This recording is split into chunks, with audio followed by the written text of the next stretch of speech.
বর্ষার বিকেলে আমি আর আয়ান ঘুরতে গিয়েছিলাম ফুলবাড়ি বটতলা। জায়গাটি সিরাজগঞ্জ শহরের ভাসানী মোড় থেকে 3 কিলোমিটার পশ্চিম দিকে অবস্থিত।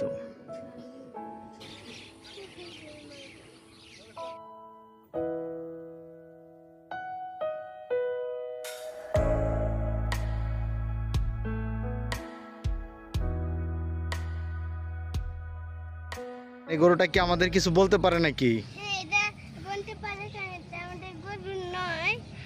যদি আমরা কাছে যাই তো একটা ডিপ দিবে।